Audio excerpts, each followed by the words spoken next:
people, but I am curious about your St. Petersburg years. In particular, the what kind of church you grew up in there, and you know, your introduction to gospel in that sense. Yes, well, I joined about every church, every denomination when I was growing up. I wanted Did to you be sure I really? made it to heaven. So I joined the Baptist. Well, I actually, my family was primitive Baptist. Okay, And that's you know about primitive Baptist. I do. No instruments, no Yes. choirs, no none of that. And that's the church that, well, my grandmother was the founder, as a matter of fact, of this particular church. Okay. And she trained pastors and deacons. She trained them and all, you know, and that's how I grew up. But by it being such a dull church to me, because I was a kid, you know, it was, I wanted to hear choirs. I wanted to see people clapping their hands, and I wanted to see the musicians playing. You Yes. know, I wanted that. So I would go to other churches. And I joined the Methodist church, and I joined a regular Baptist church, and I joined a Presbyterian church, and I joined an Episcopalian church, and I also joined the Catholic church. Wow. Yes, and I joined the Catholic church because we couldn't you couldn't eat before before mass and all that. So after mass, they would give you hot us they would give hot chocolate and donuts, and I joined that church because they gave me hot chocolate and donuts.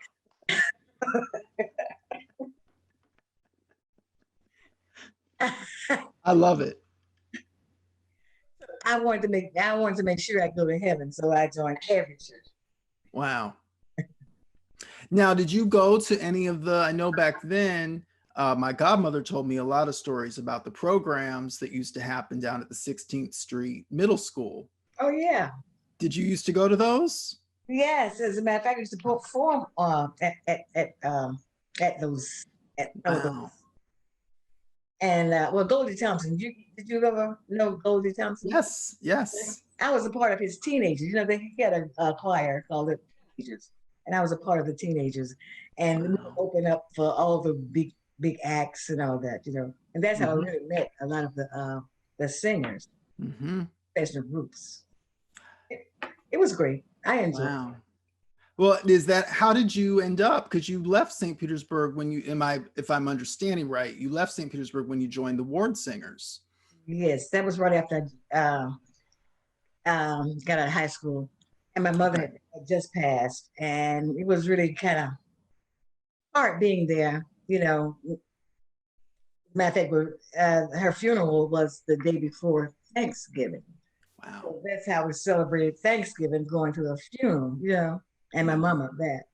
So when Clara Ward and her mom talked to me about coming to Philadelphia, naturally, it was a way of escape. So yes, I joined it. Wow. Really. Now, was I'm assuming that was the early 60s, is that right? Yes, and yeah, early to middle 60s. And the first time she took me on the road, we had to go through Philadelphia, but she lived, you know. So I would go downtown, and I lean back on the seat, look out the window to look up. And she said, she peeked my whole car. She said, Lois is looking at those tall buildings. You know, she's not used to them. She doesn't want you to know, but that's what she's doing. And she was right. I should have. Wow. Wow. People actually go up that high? People live up there? Yes. You know, I was only used to make what, 2 stories, 3 stories in St. Petersburg. Right. Like the most. Wow. It's something to see all those tall buildings.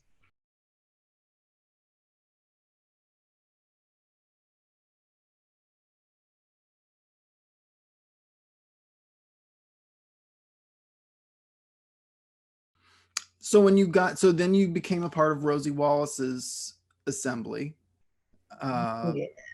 How did you land there? Because I get now that you were a visitor. You like to see what the landscape is.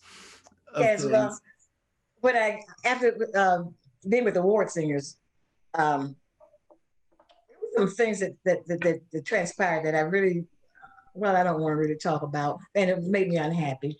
And Understood. so I took up a job selling Bibles, Okay. and I would go door to door selling Bibles, and I knocked on Rosie Wallace's door to sell Wow. Bibles, and she recognized me. She recognized me because some friends of mine. Well, they became friends. I could actually tell you the truth. I met them at a phone booth, and they were telling me about this program that's going, that was happening, and they asked if I'd like to come because they saw that I was new in town, Hmm. and I said yes, and they they had me to sing, Wow. and I sang, and Rosie Wallace happened to be one that played for me. I mean, I knew her, I admired her, I always did, ever since I first heard the first song. Hmm. And to knock on that door, and there she was, I was flabbergasted. And she said, Lois Snead, come in here, come. I said, okay. Wow. She said, sit here by the piano, on the piano by the stool. And she started playing. She said, sing this. I wanted to know, how did she know me? She knew me because she had played for me that night on that program. Wow. And that's how it started. Wow. In this. Wow. And she bought some Bibles from me. And then, we had this line about, I have to raise so much money to get a scholarship to go to college. And that's the line they gave us. Hmm. And that's the line I used. And when she asked me about that about, I guess maybe about a month or so after that. And I didn't know what she was talking about. I said, oh, oh, oh, oh, oh, oh. Yeah, yes, mm.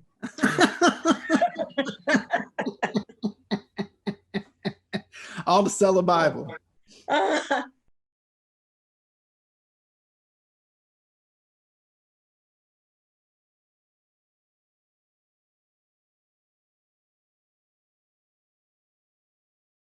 You're with Rosie Wallace, and then you end up really becoming a central part of the Dorothy Norwood Singers.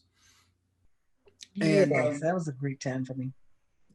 well, how did that happen? How did you meet Dorothy? Well, I knew Dorothy. Well, I was knew of her. Like I said, I was with Goldie Thompson and the Teenagers, and he would, book all those different groups. Mm-hmm. And I met her during that time when I was a teenager. But Wow. I didn't know her until my cousin, who I sang with Dorothy, Pat. She sang with Dorothy for a spell. And when they were on a break, she came by my house and took me to meet Dorothy. Wow. And her taking me to meet Dorothy, we did a little singing, and she had heard me, but she hadn't, I guess it's the same difference. She heard of me, I heard of her, but didn't know. And Yes. my cousin introduced us, and she said, asked me if I want to go on the road with her, and I said yes. You should do this recording. So we went from Philadelphia to Baltimore to do this recording, and we did this recording. But it wasn't that I was going to be her singer. I was just doing that recording with her. Understood. She had the different choirs. She always recorded different choirs and different people. And so after recording, that was it. And I was on my way to work, standing on the corner, snow up to my knees, cold. And she came by my street and she said, hi. And rolled the window down. It was her. I was surprised to see her. And she said, come on, let me give you a ride. She's going to take me to work. So she gave me a ride to work. And she said, do you want to sing with me? And I thought I did. And when we got up to that place with all that snow and I had to get out, I said, yeah, and I joined today. Wow. I joined that day. Wow. Quit that job that day. Well, and this is that recording. Yay. Yes, and this is a really incredible album. We hear you step out on a few songs. You've got A Better Place and You're Blessed. Yeah. And when they record like this recording at for Singing Slave, was this recorded in a church or was this recorded? I believe it was. Session took place at Gillis Memorial Community Church. I believe it was a church. Yeah, a church. I'm looking at the back. Yeah, it was a church. So when they recorded at a church, did they bring in just back, I'm not sure how they did this in the 60s. Was it like a tape truck or did they just set up? They bring the truck in and they set up the mics and all that stuff all around and Wow. And record. Wow. It used to be like 4 tracks. Right. Everything was like on 4 tracks. But boy, we really thought we were doing something where we talked Fred into doing 8 tracks. Boy, Fred Mendelssohn. In the world. Well, your musicians here and you put your this there and that there. 8 tracks. I'm assuming with the Dorothy Norwood Singers, you all were on the road pretty consistently. Yes. And 3 so weeks out of the month, 3 weeks, and you'd be on 1 week. Wow. Wow. Sometimes you might be home for 3 days and go right on back out. Wow. And were you all traveling in a car? Can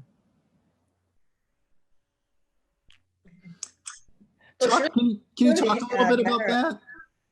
Huh? Can you talk a little bit about that experience of just what that was like to travel that way? Because what, 5 of you, 6 of you in a car? Most of the time, 5 to 6. Well, it was. Well, you did a lot of stopping, but didn't you train yourself too? You get trained, you know. We were traveling with the caravans, and you mix, some riding this car, some riding that car, you know. And we stopped at one of the places, you know, to eat and whatever. And everybody got back in the car and to go. And we left one of the girls. we went about 100 and something miles before we discovered that she was gone. Well, we couldn't, and because everybody was sleeping, so you just don't sleep. And so we got ready to pay tolls, but she was the one that had the toll money. You really needed her. She wasn't there. Oh my gosh. So naturally we had to turn back around, but we didn't know where we left her. So we had every exit we stopped to, you know, where there was a stop to see if she was there. And when we did get to the right one, she was there. So, you left me. Oh my God. She quit she quit that day. When you get me home, I'm staying. I'm not coming back. And she didn't. Wow. At least not that year. Sometimes we would run into a lot of prejudice, you know, especially if we would go to one particular time we went to get some gas. And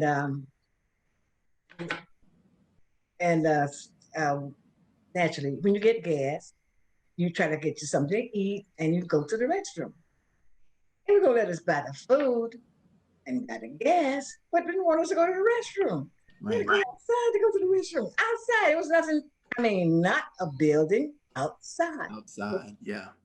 And now, so Dorothy said, well, if we can't go to the restroom, then we don't have to buy no gas. And we put the stuff back. Oh, this man said, I started pumping this gas and I ain't going to stop till it's full. And she said, okay. She got behind the wheel. And when he took that thing out, she stole off with her hand. Wow. Wow. And that was just one incident. You know, you became really, really, like I've said, central to the sound. You were featured on every single one of these albums on Savoy during that time. And this is just as much, you get Lois Snead and Dorothy Norwood on all of these albums. I didn't realize that. Yeah, that's just perfect. Yeah, wow. I It's didn't a lot of realize. work. It's a lot of work. Wow, I didn't. Thank you for We'll informing keep me. going. I had no idea. And I think you are on this one as well. This might have been early in the discography, but I believe this came out the same year as The Singing Slave, which was the first one. In 1972, we get these two records that are not Dorothy Norwood Singers. This is Dorothy Norwood with Lois Snead. Oh yeah, I remember that. And just the two of us.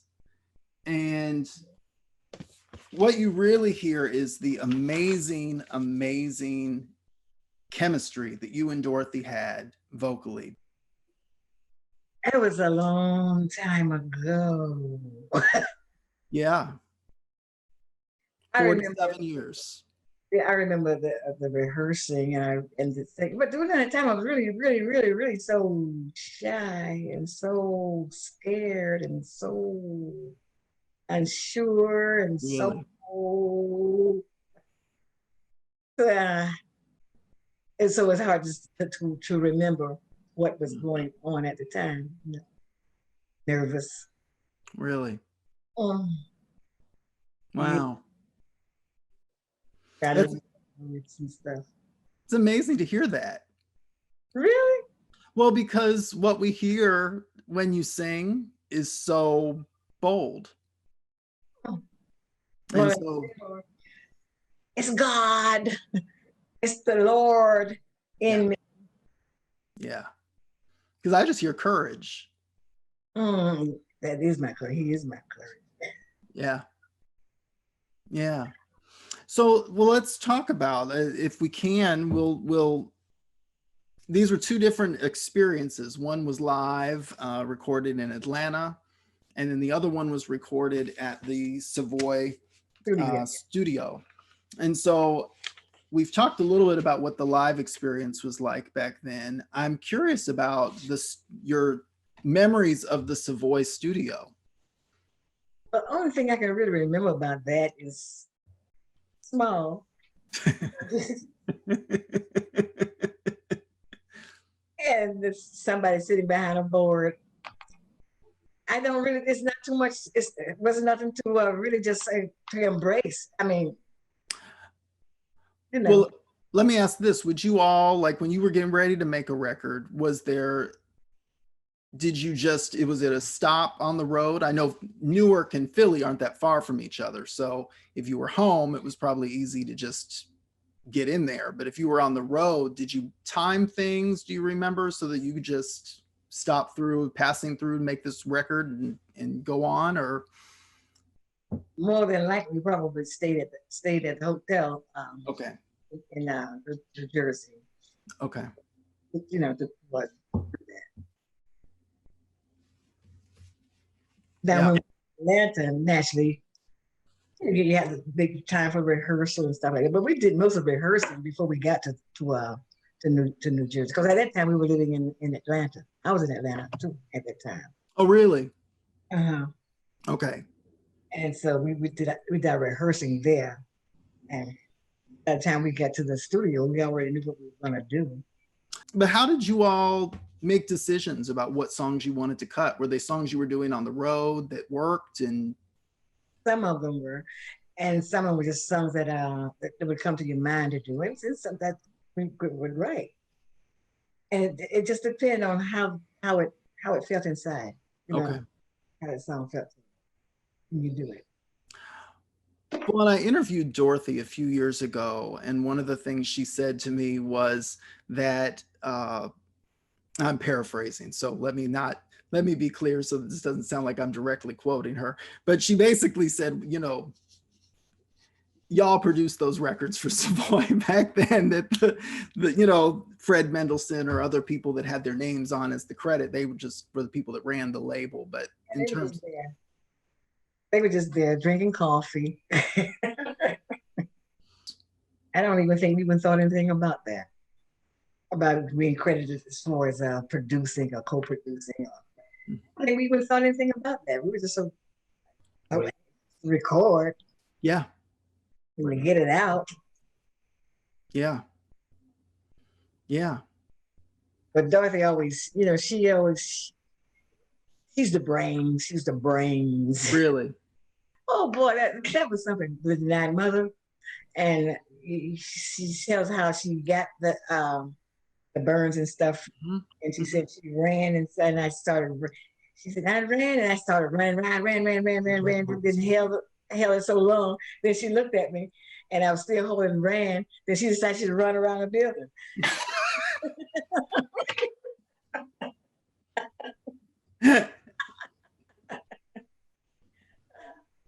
And it worked though. People really liked it. They loved it. The next time I didn't do it, she said, "Why come you didn't do it again? How come you didn't?"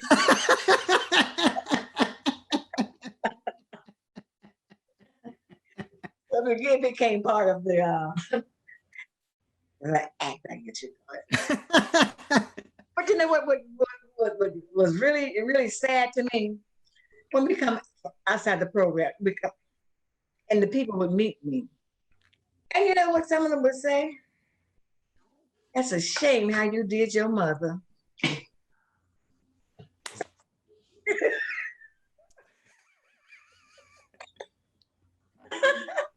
You disown your mother like that.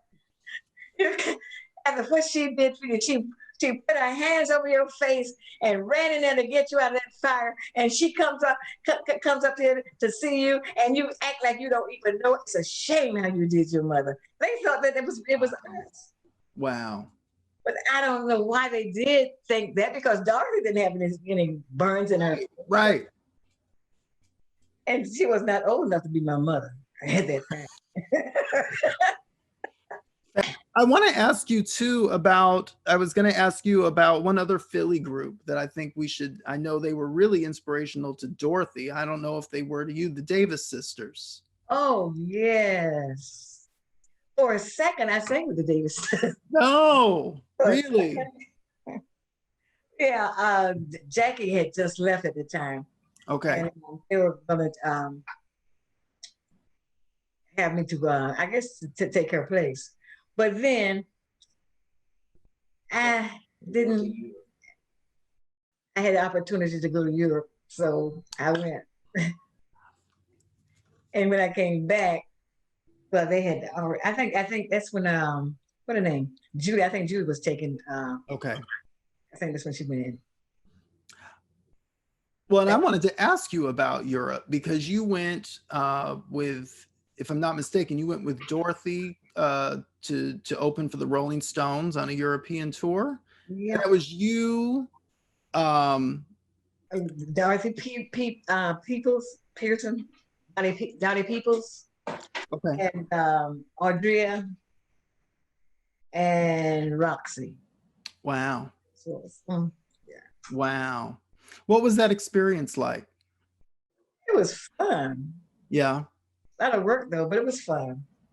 The people really accepted the group very, very well. As a matter of fact, they run up on a stage, while we're singing, run up on a stage and just wanted to act like they were enjoying it so much. And Vic asked us, what did you do to make those people come up on the stage like that? How much did you pay them? The people. I know they pay people to run up on stage. Wow. That's what they made us feel real good, Wow. It was different. I mean, that totally rocked. And we were totally gospel. Yes. But taking gospel to the highways and the hedges, as Mother Ward would have said. Yeah. Yes. That's amazing. That's amazing. And I think it's also, Dorothy, during your years with her, Dorothy also experimented with the crossover. I don't want to say, but taking gospel outside of the church, not only we're opening for Rolling Stone, but also with, There's Got to Be Rain in Your Life, and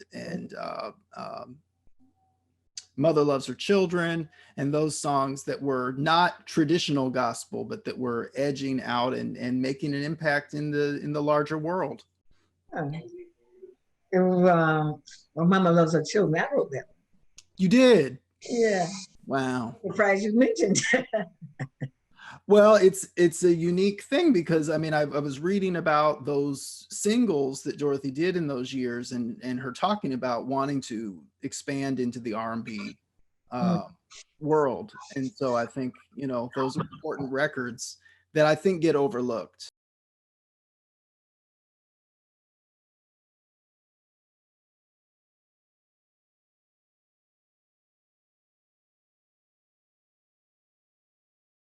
Lois didn't talk about the sacrifice she made for a while. She adopted 2 kids. Wow. Babies. They were like 2 days old. And one was 1 day, one was 2 days. And she adopted, so she gave up the singing career for. So that's why it was such a gap. Because she wanted them to have the education and be stabilized. And the care and the love. Because these babies came from, you know, homes, bad situations. Okay. And so they're doing fine. They're not babies anymore. She's a grandmother now. Wow. And 8-year-old grandson. And she got a son in Arizona, Malcolm, who's an excellent, he's excellent in his career. And Sierra, her daughter, a beautiful young lady, gifted and talented. So it's a little grandbaby. He can sing. Wow. So, she's a veteran. Well, both of them are veterans. Yeah, both of them are vets. Wow. People need to know what happened to Lois Snead. That was, yeah, when you said that, I went, well, it's really important for people to know that. Gospel road life is hard, and hard in a way that other road life is not. It's and unless you're in it and have seen it, you don't really know what that means or believe it. But it's a hard life. I mean, because people don't always pay you. That's true. Oh my goodness. I just can think about the times that we go someplace really depending on the money, because you know we have bills too. You got at that time you had your rent, you had all your car notes, you got your bills, insurance, and all the rest of it. And then you might have kids. And then you go in and the promoter promises you one thing, and you're singing, and while you're singing, he's running out the back door with your money.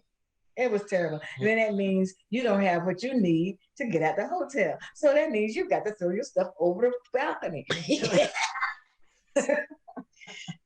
That's it. So, I think that sacrifice is really to raise children and to know that you wanted to raise them in a stable way, I think is really important for people to know. And then there was a time whereas Lois didn't mention this to you, whereas she was one of the first, in fact, the first. I think she was traveling with Dorothy Norwood was traveling along with the Mighty Clouds of Joy and some other singers, you know, out that you know, the Volunteers. And so they went to one particular hotel in Florida, was in Florida, one of those cities, and they would always have to go to the Black hotel, you know, with the one bathroom down the hall. Everybody using that bathroom. Everybody using that bathroom. Well, one day, Lois said, well, listen. I didn't want to do it no more. I don't want to do it. Tell it. So I said, take me downtown.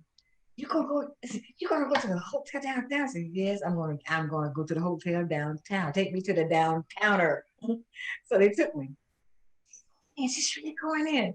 And I went in and I got me a room. And I said,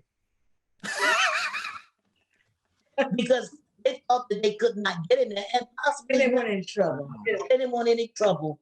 But you know, these are the hardship that the gospel singers like Lois Snead, Dorothy Norwood, Shirley Caesar, Albertina Walker, James Cleveland, they had to go through to pave the way. That's right. People like Kurt Franklin, like you know, Ty Tribbett, Jonathan McReynolds.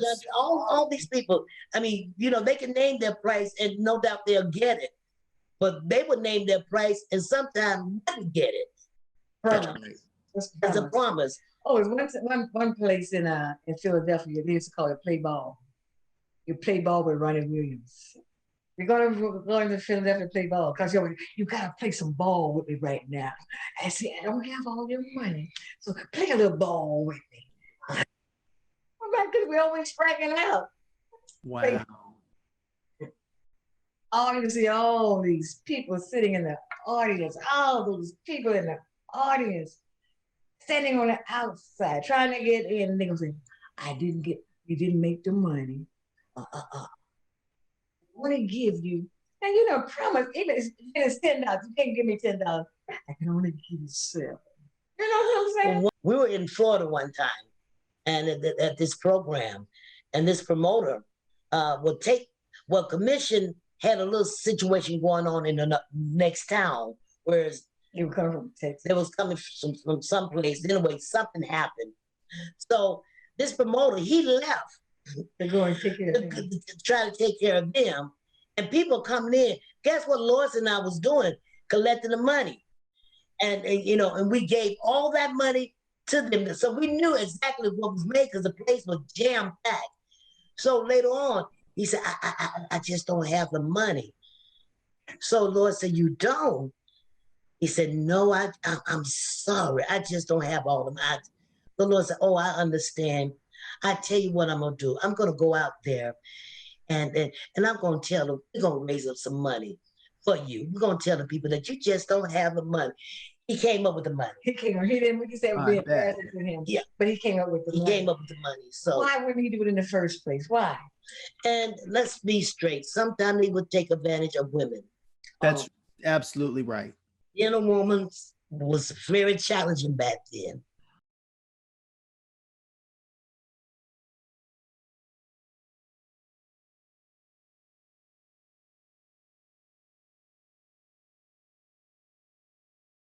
Lois is a great writer, and a lot of people really don't. What she really didn't know, like all the things that you were mentioning to her, she was not aware. I think she was before her time because when she did the great new filling on the Spiral record, it was just before her time. It was people couldn't understand, and most songs that Lois write is really just glorifying God, And I'm surprised Lois is as talkative as she is now today. Wow. It's because we just old St. Pete folk. That's all. She is a person that don't like to brag on herself. I can tell. She really do. She get this embarrassing look, but the Lord used her in such a way. Thank you, Lord. For as her music is concerned, it's so loving to God. I used to be a radio announcer years ago. Okay. And there was a particular quartet group used to sing this song. I've been down so long, the down don't bother me. And people just start shouting, And I've been down so long, down. Don't shout about it. Don't shout about that. That's an encouragement, isn't it? Her songs, like I wish the best for you. Songs like right now, if we would put out that Spiral record again, it would hit in these days. That's right. It would really go fun. But Lois is an excellent writer, and God knows your voice is very unique. We're excited about this new project. We prayed over this project, and I promise you, Tim, that it's going to make a difference in the people's heart. The songs that we put out, just to introduce the CD itself, it's amazing. Mm-hmm. Such as I'm Free. Everything will work out, and then it turned at the very end, everything is working out for your good. We want to thank you for this opportunity, and I pray that God bless and continue to be with you always. Well, he'll never leave nor forsake you. That's right.